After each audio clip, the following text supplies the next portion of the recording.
your secrets. Asarin mo, Carla, asarin mo.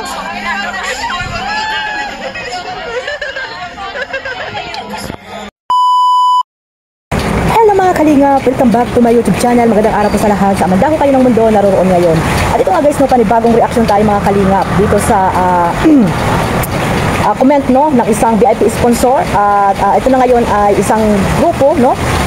Pero tatlo lang naman sila doon sa group na yon. At ito ay tinaguri ang Team Wig mga kalingap, no? Ang walang iwanan group, no, ng Jomcar. Ayan. So, ayan no, mga kalingap, nag-live po kasi ako kahapon, no? At hindi ko rin naman alam yung mga issue na iba, no, na hanggang ngayon ay hindi pa rin matapos-tapos mga kalingap. Magto 2 years na po ang Jomcar, pero may mga hindi pa rin pala matapos-tapos na mga karinigan, comment dito, comment doon. Yung iba ay hindi naman alam kung ano ba talaga ang totoo, di ba mga kalingap? So ayan no, napa-comment po dyan ang isang Team Wig, no, na sponsor. At ayan, bago natin simulan yan, shoutout muna tayo sa ating founder Kuya Bal Santos Matubang, Ate Edna Vlogs at Kalingap Rap, at sa lahat po ng mga nasa landing pad, ambassador, deputy at mga Kalingap Scouters. Ligang shoutout po sa inyong lahat. At ganoon din po sa mga OFW, yung mga nandiyan din po sa Pilipinas. Maraming salamat po sa walang sawang suporta. Hindi ko na po kayo may isa-isa. Ayan mga Kalingap, shoutout po sa inyong lahat. At syempre sa mga kasamahan ko po na reactor na nandito po sa Team Kalingap at binuo po ni Kuya Bal, ang especially po ang Team Dios, Karipa, Team Strikers, Team Watchers, team nila Ate Marie doon sa Hong Kong. Shoutout po sa inyong lahat dyan. Mag-iingat po kayo dyan sa Hong Kong mga kalingap, yung mga OFW dyan. At malakas po ang bagyo ngayon dyan mga kalingap. Ganun din po sa Pilipinas. Ingat-ingat tayo mga kalingap. Ayan. At syempre sa mga walang sawang sumusuporta ng mga sponsor, ayan, natahimik lang at sumusuporta sa Team Kalingap.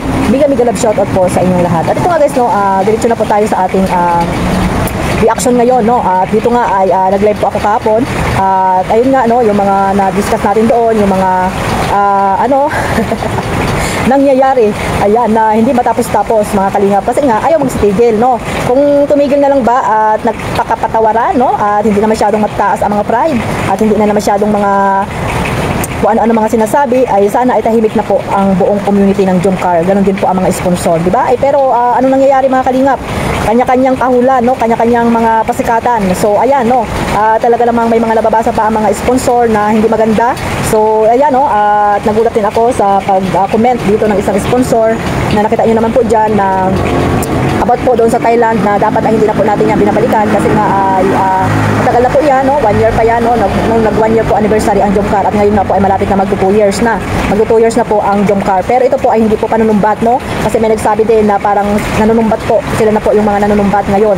Ito po ay ano lang po, paglilinaw, no? Isang paglilinaw lang para po malinawan po yung mga nakikisawsaw, no? Na walang alam po dito sa pangyayari about po sa mga pag-travel po ng Jomcar doon sa Thailand, no mga kalingap. At ayan, nalaman natin na si Ma'am Connie talaga ang nag-import, or talagang dapat po talaga ay siya po talaga yung major sponsor dyan, at wala nang sino mang dyan mag-credit kung sino man yung mga nagsasabi na sila ang nag-sponsor doon sa dito sa Thailand, no? At nagsasabi na dahil sa kanila ay hindi nakapag-travel ang Jomcar. Makakapag-travel ba ang Jomcar kung walang budget, di ba mga kalingap? At the same time, kung hindi naman papayag si Kalingap Rap, hindi naman po yan makakapag-travel, di ba, ang Jomcar, kasi pag may-ari po ni Kalingap Rap ang Jomcar, siya pa rin po magdidesisyon kung ano po yung gusto niyang gawin po dito sa Jomcar mga kalingap, that time na anniversary po ng Jomcar, no?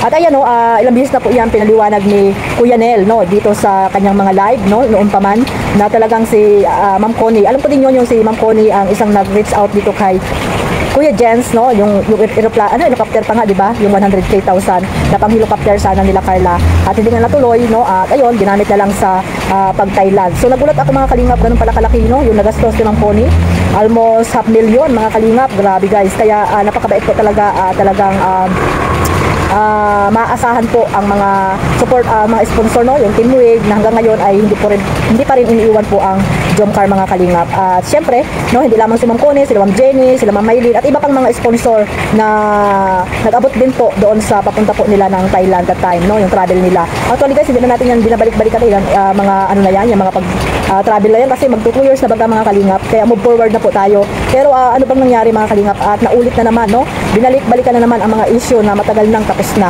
Kasi nga, walang kaanuhan, walang katahimikan, no? Hindi sila nahimik, kanya-kanyang patutsada, no?